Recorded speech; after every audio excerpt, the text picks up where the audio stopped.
I grew up in the world of metal and punk, in which I still do love. I do feel the need to finally see what the rest of the world has to offer. My name is Aaron, and I grew up as a metalhead. Well, welcome back, everybody. I hope that you're excited because today we are revisiting SB19, which apparently is really good. We're going to be doing, I think it'll be pronounced LIHAM, but who knows. We're going back to the Wish bus because it's a safe place. It's a safe place to be on the bus. Let's check it out. Wish exclusive. Wish. Ang aking mundo ay payapa 1075. sa di malamang dahilan. At noon ay buo kong inakala lahat ay ayos na naman. Nang bigla na lang ay dumating ang di hinantay, nagbabalat kayong himala. Mga pasan ay gumaan, ikaw ang tanging dahilan. Sa'yo lang napuno ng kasiguraduhan. Narito ako, tapat lang at totoo. Pinapangako sa iyo.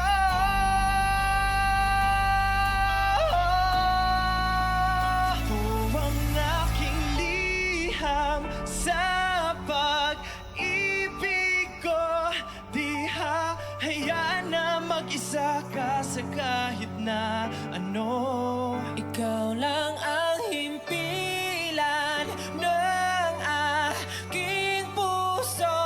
Sa piling mo'y panatag ang buong pagkatao, ligaya ng aking mundo.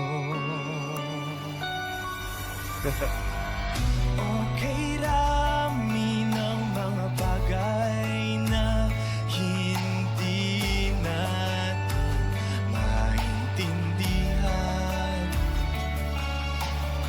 Sa kabila ng lahat ay pilit nating binabalikan ang mga panaginip na inaasam. Ako'y binuo ng mabuti't masamang karanasan. Puno man ng mansya'y tinuring karangyaan. Nagkinangana na lang, pagmamahal mo ay wala. Anumang pag-abang kiyahabahan. Narito ako, magpapagal para sa'yo.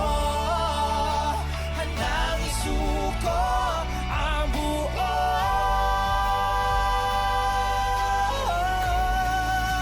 Ito Nice harmony. ang aking liham sa pag-ibig ko. Di hahayaan na mag-isa ka sa kahit na ano.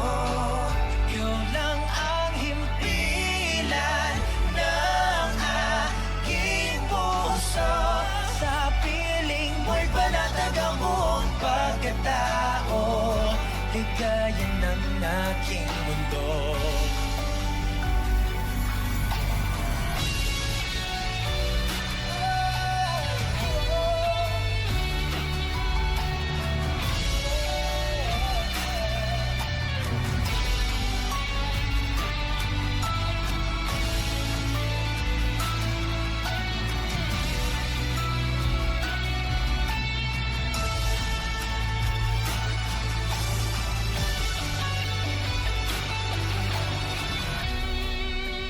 Paano kaya kung hindi tayo nagkita?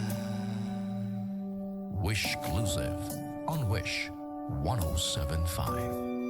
Ang buhay ko'y matatawag pa magpabuhay.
pag-ibig ko. Di na pangako na ang bituin ko ay para lang sa'yo. Ikaw lang ang himpilan ng aking puso. Mag-isang hinarap ko nakaraan, ikaw lahat. Ako aking mundo.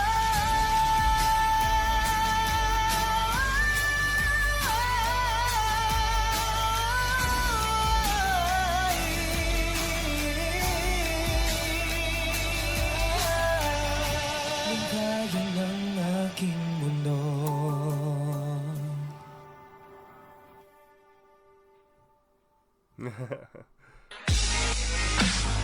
Interesting. Okay. So I get to do one of these scenes for this group that I like to do for other groups. Go make myself big first. The test of a great artist, in my opinion, is to see how they handle themselves and their situation with as little as possible. And I think that that's what they did here. And that's why I really like this song. First and foremost, lyrics were really cool. I like the lyrics. Second off, the next thing that I want to talk about is, and everybody that's seen some of my other videos when it comes to K-pop knows that I say this a lot. Simplicity is key. As is with just about everything in life, you know. When you throw too much into something, sometimes it makes things a little bit of a mess. However, if you take something and you're proficient in it, and you strip everything down to the basic essentials of what you need, a lot of times you are able to have some serious magic. And that's what we got here. Honestly, like, very simplistic. I really like the use of, like, the handpan. You got some, you know, you got some violins. You got, like, a nice little, almost seems like chamber, like a chamber orchestra, you know, very simple, just like a couple violins, a couple other strings, you know, just very simple. Then you have the piano, and then their voices, and that's it. And honestly, like, very smart choice, because I think one thing that is cool is, like, when we listen to sounds like Gento or you know, some of the other sounds that we've heard, Crimson, for example, they're really cool because they're, like, really bombastic and over the top almost, whereas this is like, it's almost complete opposite. And what makes that kind of interesting is just the fact of the matter is like, now it sounds like this that lets you kind of see more of the color of their voice and kind of how they handle, like I said, a more simplistic setting. And that to me is actually can be just as interesting, if not more so, than just the standard song. And I commend them for being able to write a song like this. I think they've been doing this for a few years now, and you can kind of tell they're starting to, like, you know, this is the other thing too, is that as you progress in music, you would hope that every release becomes slightly better. That's the hope. However, I think in this particular case, this is a good example of that. Let's see, hold on. So it says that it came out on YouTube. The video for the lyric video came out 6 months ago. So yeah, you can kind of see their writing mature, and, you know, their composition mature. The song itself is, the group themselves is maturing. You can kind of see it too, like, as they perform, suddenly they're able to kind of look out along the crowd a little bit more, you know, comfort, a little more comfortable just performing in general.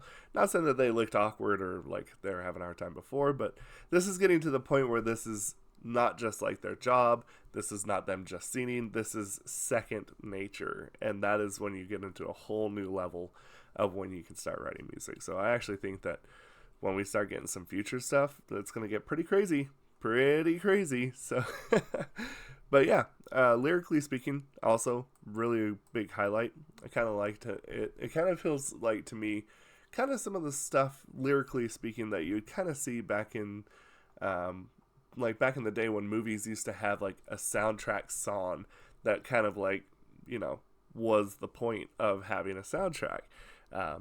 Now, this may sound crazy, but like in a sense, kind of like what they used to do with someone like Whitney Houston. They would hire someone like Whitney Houston to come in and do a song specifically for that movie, and it would just be kind of like its own hit. And this is the kind of the vibe that this song gave me, which actually I think is really, really smart, because to me, this also tells me that they are paying attention to what I think is one of the biggest drivers in the world, and that is nostalgia. And I think, really capitalize that without it sounding too overly cliched or overdone or overplayed. But that's just my take. I hope you like it. Let me know what you think. We'll discuss it down in the comments below, and we shall see you for the next one. Goodbye. That was pretty crazy. Not gonna lie.